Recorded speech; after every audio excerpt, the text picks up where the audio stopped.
Hey everyone, welcome to my channel. Subscribe. I do make more videos. If you haven't checked out my channel, go have a look at all the playlists that I've got. So today we're going to talk about the triggering child in contrast to the cherub child that I call them. I was blessed with a triggering child and a cherub child in quite opposites. I will say the family unit's always balancing itself out. So if you don't have a particularly triggering child in your family, it might be more that all of your children, depending how many you've got, have a bit of a triggering side and then a cherub side as well. Whereas sometimes it goes like that, and it can be really hard for us mamas who have a really triggering child. I have walked through the fire and the coals of having this triggering child, my beautiful Hayden. He has an absolute angel side as well. I do want to make that clear. They're not all devil, but they usually come through with their triggering side first to really come in. And what's the purpose of them is for them to really prod everyone's shit out of them, is to like, come on, you've got old stuff there. I'm going to go and reflect your silly shit until you crack.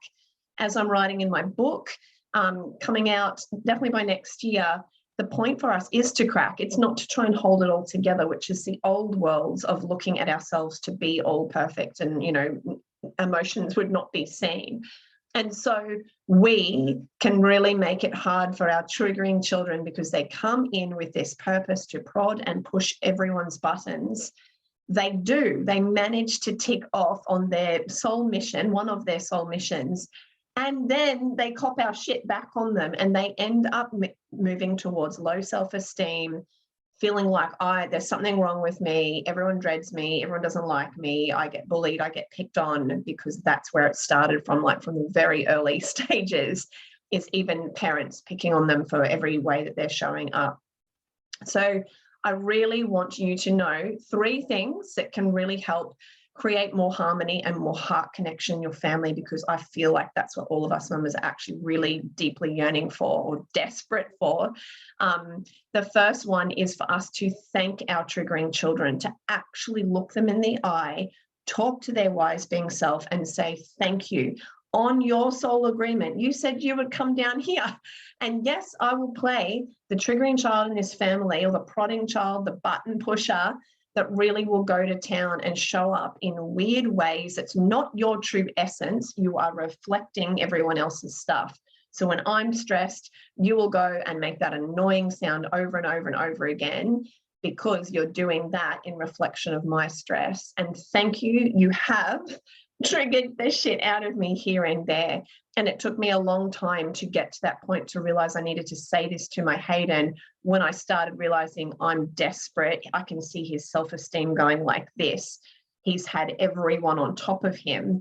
And that's when I talked out loud to him about zooming out and saying, isn't this crazy? You've come down with this soul mission to push everyone's buttons. And I'm like, you've done it. You have pushed every neighbor in our street, every teacher, every principal, every family at school, the mums. He triggered every last mother, if not the children as well.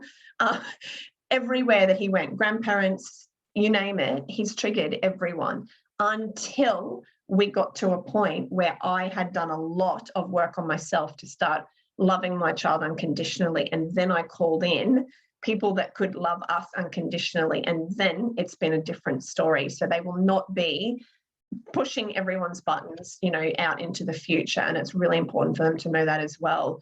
But it's really important to say it is a good thing that you have come down and you've pushed everyone's buttons, whether they've liked it or not, whether they've wanted it or not. You have cracked them, and they have let out a bit of steam, which actually ultimately has helped them. It's helped the planet to let out a bit of steam here and there by everyone cracking, and for them to know they are not the only triggering child on this planet. There is plenty of them.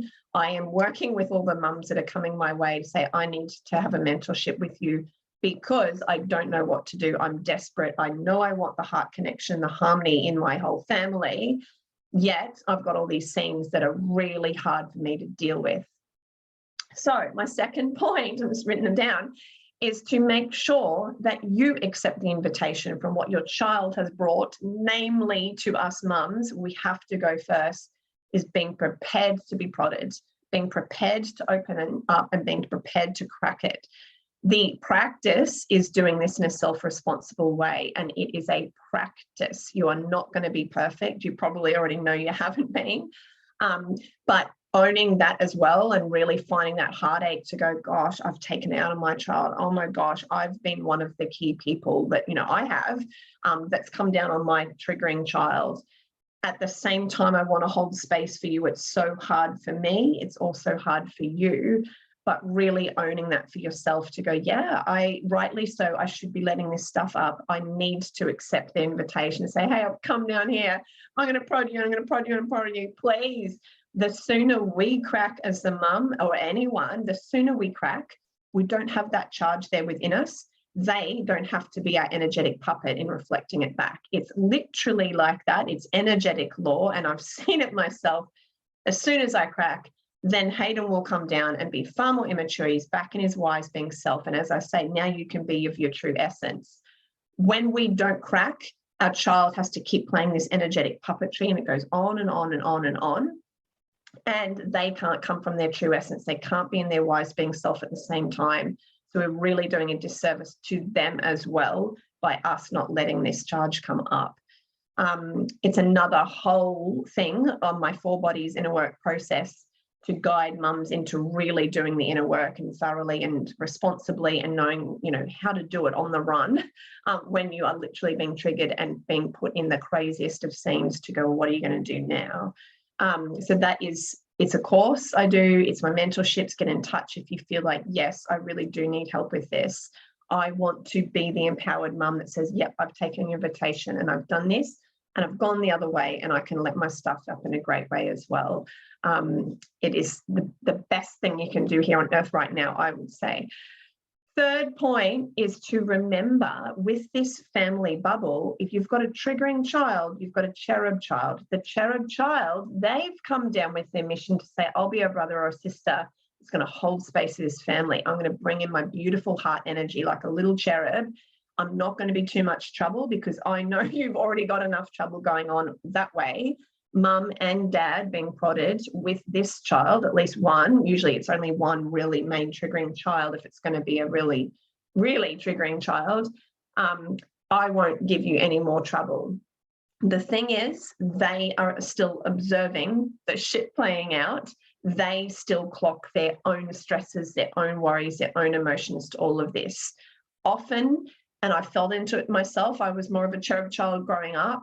It was like, oh my gosh, am I doing the right thing here? I've come in to hold space, but there's chaos going on, and it can really, and then it hits you in the solar plexus, all of us that lean over, because, oh my gosh, this is like so much stress. I'm trying to bring the love and the harmony, and these children feel like they haven't achieved their purpose either. And so everyone, unless you spell it out to them, say, you are doing the right thing. You're amazing. You're not giving us too much trouble. You've brought your beautiful, cherub energy. You're holding space for us.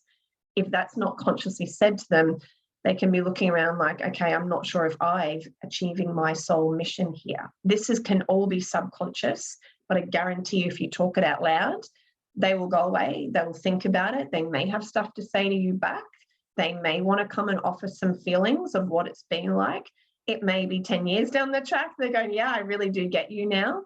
But that's the main part, is to remember that they've been clocking stress too. They need just as much attention for their stresses as the triggering child does for their stresses, in like, oh my gosh, everyone's reactions to me. So holy moly, that means then you go, oh my gosh, I got, 2 children or more to be holding space for. And at the same time, I have to hold myself while I crack and let this stuff come up. It's crazy town, and it is a big practice. And that's why I'm saying to a lot of mums, this is our work here on earth, not to be focusing on fixing and changing things and trying to run around and be the best mum, the perfect one, and I'm cooking all this amazing stuff and whatnot. No. This is the main part, is to be holding space for hearts, namely your own, namely the triggering child, namely your other child or children, and then also remembering your partner. they are going through the same thing. Usually, I would say most mums would say, yep, my partner gets just as triggered as I do, if not more. You know, we all get triggered. The main part is that you are valuing them and not throwing them under the bus for their reactions that you may be judging, going, hang on, that's not the parenting style that I would like. The point being is we're not doing this all perfectly. We aren't showing up perfectly as mums, and we know that. That's why we're yearning for, like, I want to be better. I want to create more harmony, more heart connection. And trust that your partner does not want to show up how they are imperfectly either. They don't want to. We can give them some heart and a bit of, you know, patience to go, yeah, I see you're not showing up, but heck, this is hard, isn't it? The more we get on the same page as our partner, this is hard. We are all doing this hard. Even our children are, and really reminding we're all going through this together in a big, challenging way. The more you can find the love for each other and that whole, yes, let's have a hug, instead of fighting it out and picking at each other, because this stress keeps on coming up. There's nothing we can do. The stress is keeping on coming up. And this is all in my first book. I call it the lava lamp effect. With our energies, the old energies that we haven't expressed, they are being pulled and sucked up energetically. And so you have no choice but to have to look at this stuff. Or you can try and hold on to it all and be, you know, lovely and peaceful and all of that. But your triggering child is sensing it, and they are going to be the one that's going to reflect it. So as calmer you try and stay, the more they're going to give you shit. And it's energetics. I will say it. I can see it. I can see straight away when there's a triggering child, the mum needs to deal with her stress. She needs to be the, you know, the central person in the family that's like, yep, I'm owning this. As I own my stuff, everyone else can then start to own their stuff too. It's as literal as that. We have to go first. We have to be the leaders. So if this is resonating with you, I honor you for your soul agreement in being a mum of a triggering child. You're like, when did I sign up for this? But basically saying, yes, I will allow myself to get prodded. I may not do it nicely and happily, but I will allow myself to be prodded, and I will allow this stuff, this old stuff of mine. It's got nothing to do with my child and the spilt milk or their annoying sounds. It's old shit that's coming up, namely from our childhood. It could even be from the birth of our child as well. That's the two main points. So if you're interested, please go to my website, HeidiHosking.com. You can see more about how I work, more about my approach. I am putting out there right now about a Making Magic mentorship, a little group mentorship for the mums who are out there, I know, who would love to meet other mums going through the same thing, who would like to do a mentorship with me, to be able to be held and also to move through this so that you can get onto a better place where you're like, I know what's going on now. I can see this. I can work with my own stress, and I can see what the priority is in holding space for who actually needs the space holding first, because you can't do it all at once, unfortunately. So get in touch with me at any point, though, if you need help. I am here, and love to you all. And I will be back soon with another video. Don't forget to subscribe. Bye.